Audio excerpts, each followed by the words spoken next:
আমার ছেলের নাম আশিস। আমার বাসা হলো পল্লবীতে। আমার ছেলের জন্য আপনারা একটু দোয়া করবেন।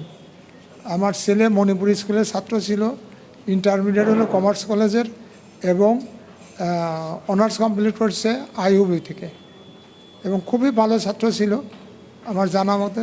খালি ভালো ছাত্রই ছিল না, সে একজন ভালো ছেলে ছিল। আমি বাবা হিসেবে তার আমি এই আপনাদের সামনে দাঁড়ায় কথা বলতেছি, আমার ছেলে হিসাবে আমি মনে করি সে যথেষ্ট ভালো ছিল। অন্যায়ের প্রতিবাদ করাই ছিল তার ধর্ম। আমার এক ছেলে এক মেয়ে। এই ছেলেটা হলো বড় আর মেয়েটা আমার ছোটো। তা ও সবসময় খেলাধুলা পাগল ছিল। ওই দিন ওরা খেলতেছিল শুক্রবার ওই নামাজে যাওয়ার আগে। তা ওই দিন আর গুলাগুলি হচ্ছে। তা ওই খেলা বাদ দিয়ে রেখে সে বলতেছে, এই তোরা খেলাধুলা, ছেলেপেলে বলতেছে আপনারা খেলাধুলো করেন, আমি খেলাধুলো করতেছি না। কাজে কেন ভাই, আপনি বড় ভাই আপনি চলে যাবেন। কাজে না, যে গুলাগুলি করে মানুষ মরে যাচ্ছে আর তোমরা খেলাধুলা করতেছো, আনন্দ ফুর্তি করতেছো, আমার ভাল লাগতেছে না, আমি যাব 10 নম্বর। ওই নামাজ পড়ার জন্য 10 নম্বর আসছে। 10 নম্বর এসে নামাজ পড়ছে সেনপাড়া মসজিদের শুক্রবারের নামাজ শেষে আসরের নামাজও পড়ছে ওই মসজিদেই। আন্দোলনের জন্যই সে আসছে পল্লবী থেকে, তার বন্ধুবান্ধব আরও 3-4 জনকে নিয়ে, প্লাস এখান থেকে তারা একটা গ্রুপ করে নামাজ কালাম একসাথে পড়ছে এবং আসরের নামাজও তারা শেষ জামাতে পড়ছে।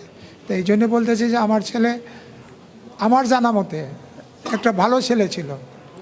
তো আপনারা সেই হিসাবে আমি বাবা হিসেবে আপনাদের আমার ছেলের জন্য আবারও দোয়া চাচ্ছি।